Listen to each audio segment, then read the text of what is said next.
Magandang gabi po sa inyo lahat. Meron lang po akong i-share, lalo na po sa mga gustong malaman na kung meron po talaga kayong kakayahan, at lalo na po sa mga nag-aaral ng lihim ng karunungan at hindi pa nila nakikita kung talaga sila ay may powers, no?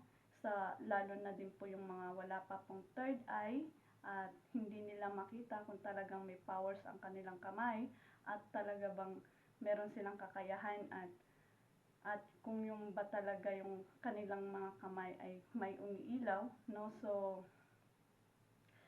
meron akong i-share para malaman ninyo kung meron kayong kakayahan pagdating sa lihim ng karunungan, lalo na yung mga nag-aaral ng lihim ng karunungan at gusto nilang makita yung talagang kakayahan nila, no, na ibinigay ni Lord na gift para sa atin, para tayo tumulong sa mga tao na nangangailangan ng tulong. Para lang po ito sa mga naniniwala sa lihim ng karunungan at sa spiritual, sa mundo ng spiritual at sa mundo ng mahika, sa mundo ng kapangyarihan, no? So para po to sa mga naniniwala sa lihim ng karunungan at sa mundo ng spiritual, no? So yun, meron po akong i-share kung paano po ninyo malalaman kung talaga po ay may kakayahan kayo. Ganito po kasi ang gagawin nyo, no? So ang ginawa ko kasi para makita ko talagang meron akong kakayahan, ito po ginawa ko, no? To plastic, yan, plastic, kailangan malinaw siya, no? So ang ginawa ko, habang nagpapahinga ko, ang ginawa ko, kumuha ako ng plastic. Hindi ko akalain na pag kiss-kiss ko ng ganun sa kamay ko, no, umilaw siya. Nagkaroon ng ilaw yung kamay ko. Pag kiss-kiss ko rito sa plastic ng dalawa, umilaw po yung kamay ko. Yan. Nagkaroon po ng ilaw yung kamay ko. Doon ko nakita. Bawat isang linya ng kamay ay may ilaw. Bawat isang linya ng kamay ay may ilaw. Nung ginawa ko, pinahid ko sa katawan ko, sa kamay ko, hindi siya umilaw. Talagang dito.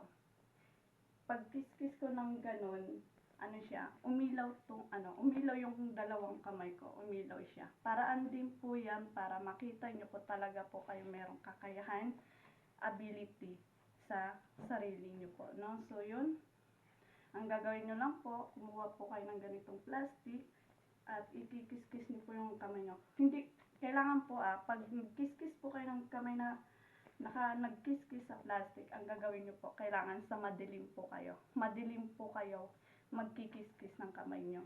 Makikita nyo po yan, pag kinis-kiss nyo yung kamay nyo, no, liliwanag yung mga palad nyo. Liliwanag po yung mga daliri ninyo.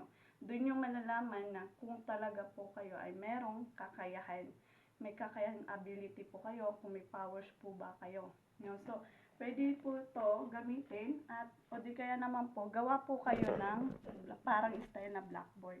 Yung po, siya, karton na puti, tapos nilagyan ko siya ng plastic na katulad nito. Tapos, ginawa ko, pinatay ko yung ilaw, natutulog ako, nagpapahinga ako, ang ginawa ko, ginanong ko lang yung kamay ko, kinis-kiss ko lang yung kamay ko, nagulat ako, umilaw yung kamay ko. So iniisip ko, totoo siya na, umilaw yung kamay ko. Pag kiss-kiss kong ganon, umilaw yung kamay ko. So, para po sa mga naniniwala sa lihim ng karunungan at sa kapangyarihan galing sa Diyos at sa spiritual, sa mundo ng spiritual at sa mundo ng mahika, sa mundo ng mga magic, at lalong-lalo na sa Diyos. Para po to sa mga taong naniniwala at sa mga nag-aaral ng lihim ng karunungan, lalo na sa mga gustong makita habang nag-aaral kayo at gusto ninyong makita yung ability niyo, yung kakayahan niyo, kung talagang may kakayahan kayo, may powers kayo. Tulad ng sinabi ko, gawin niyo lang po.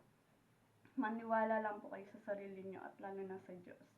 No, so yun lang po, at